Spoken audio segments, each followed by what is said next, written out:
तो hey everyone, क्या सभी जो भी बच्चों का ये सपना है कि मुझे एनआईटी कॉलेज के अंदर एडमिशन लेना है, तो वे सारे बच्चे पहले ये जाने कि एनआईटी कॉलेज एडमिशन के लिए क्या क्या क्राइटेरियाज मांगता है। आज मैं फुल डिटेल में बातें बतलाने वाला हूं कि एनआईटी के अंदर जाने के लिए क्या क्या नेसेसरी क्राइटेरियाज होता है, जो तुम्हें अभी से ही अपने पढ़ाई में अगर इंप्लीमेंट मारोगे तब जाके तुम्हारा जो एनआईटी का सपना है वो पूरा हो पाएगा, ना तो बहुत ज़्यादा मुश्किल हो सकती है एनआईटी कॉलेज में एडमिशन लेने के लिए।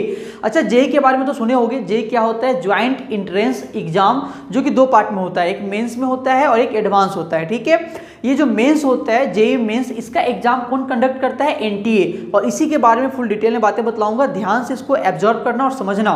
देखो, अगर तुम्हें एनआईटी कॉलेज के अंदर एडमिशन लेना है तो सबसे पहला चीज तुम्हारा क्या होना चाहिए कि जो तुम अभी 12th के अंदर स्टडी कर रहे हो, पढ़ाई कर रहे हो, तुम्हारा 12th के पेपर में 75% मार्क्स होना चाहिए। और 12th में तुम्हारा क्या होना चाहिए? पीसीएम होना चाहिए। 75% से अगर कम मार्क्स हुआ तो एडमिशन नहीं होगा तुम्हारा, अगर तुम चाहे मेंस ही क्यों ना क्लियर कर लिए हो। ठीक है, यानी सबसे पहला चीज क्या मांगता है कि 75% मार्क्स तुम्हारा होना चाहिए। दूसरा, जो मैंने अभी थोड़ा देर पहले भी बोला कि जेई मेंस, ठीक है, जेई दो पार्ट में होता है, एक मेंस और एक दूसरा एडवांस। तो जो जेई मेंस होता है वो जेई मेंस एग्जाम को तुम्हें क्रैक करना पड़ेगा। ठीक है, जेई मेंस एग्जाम में अगर तुम पास करोगे तब जाके तुम एलिजिबल होगे किसके लिए? एनआईटी कॉलेज के लिए। ठीक है, तो तुम्हें जेई मेंस एग्जाम को क्रैक करना पड़ेगा और उसके बाद जो सीट होगा तुम्हारा, ठीक है, यानी सबसे पहले ये जान लो कि जेई मेंस एग्जाम को अगर तुम क्रैक किए और कितना मार्क्स लाओगे। जेई मेंस का जो एग्जाम होता है वो एनटीए लेता है और ये टोटल जेई मेंस का एग्जाम 300 मार्क्स का होता है। अब ये 300 मार्क्स में तुम्हें कितना मार्क्स लाना पड़ेगा तब जाके एनआईटी कॉलेज मिलेगा, इसके बारे में जानो। तो अगर तुम्हें एनआईटी में टॉप का कॉलेज चाहिए, जैसे कि एनआईटी ट्रिची हो गया, वारंगल हो गया, इन सभी में अगर एडमिशन चाहिए तो तुम्हें कम से कम जेई मेंस में 300 के मार्क्स में तुम्हें कम से कम 230 से 240 के बीच में मार्क्स लाना पड़ेगा। यानी 230 से 230 से ज्यादा अगर मार्क्स आवेगा तब जाके तुम्हें एनआईटी का टॉप कॉलेज तुम्हें मिलेगा अपने पढ़ाई करने के लिए। ठीक है, और ऐसे अगर तुम्हारा मार्क्स 160 से एबव भी है तो तुम्हें बहुत ज्यादा चांसेस होता है कि तुम्हें एनआईटी कॉलेज मिल जाएगा। ठीक है, अब तुम सबसे पहले क्या हुआ कि जेई मेंस एग्जाम तुम्हें क्रैक करना पड़ेगा। जेई मेंस एग्जाम क्रैक करोगे तो एलिजिबल होगे किसके लिए? एनआईटी कॉलेज के लिए। उसके बाद 300 मार्क्स में तुम्हारा जिस टाइप का मार्क्स आया हुआ होगा उस टाइप का तुम्हें एनआईटी कॉलेज मिलेगा। 230 से ऊपर आया हुआ होगा तो टॉप का कॉलेज मिलेगा, और 160 से अगर 180 और 220 के 200 के आसपास में आया होगा तो तुम्हें जो है बाकी एनआईटी कॉलेज में एडमिशन मिल सकता है। अब जो सीट अलॉट होता है वो कौन करता है? तो जो एनआईटी का जो सीट अलॉट होता है, चाहे आईआईटी का जो सीट अलॉट होता है, चाहे किसी का भी जो सीट अलॉट किया जाता है, वो जोसा के द्वारा किया जाता है, ज्वाइंट सीट एलोकेशन अथॉरिटी। इसके द्वारा जो है सीट्स वगैरह अलॉट किया जाता है कि तुम्हें कौन सा एनआईटी के अंदर एडमिशन मिल रहा है, मिलने वाला है। ठीक है, आगे जानो कि टोटल एनआईटी कॉलेज कितना है ऑल ओवर इंडिया में। तो ऑल ओवर इंडिया में टोटल 31 एनआईटी कॉलेज है। अप्रॉक्सीमेटली हर एक स्टेट में एक एक एनआईटी कॉलेज तो है ही।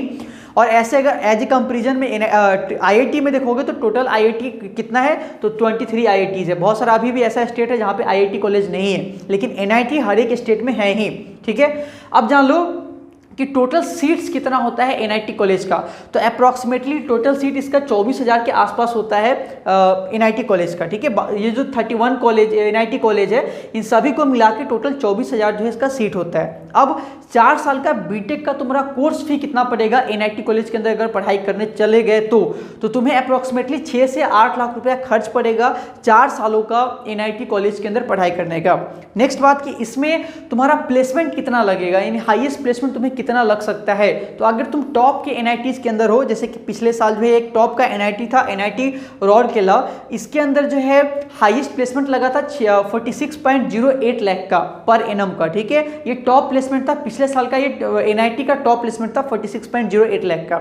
और टॉप जो एनआईटीज होता है, सारे टॉप एनआईटीज को अगर दो टॉप 10 एनआईटीज उनमें का एवरेज अगर प्लेसमेंट कर दोगे तो 6 से 7 लाख तो पर एनम हर एक बच्चे का तो नहीं कहोगे, 6 से 7 लाख पर एनम तो होता ही है प्लेसमेंट। ठीक है, क्या एनआईटी के अंदर जाने के बाद हर एक बच्चे का प्लेसमेंट हो ही जाता है क्या भैया? तो ऐसा बिल्कुल नहीं है।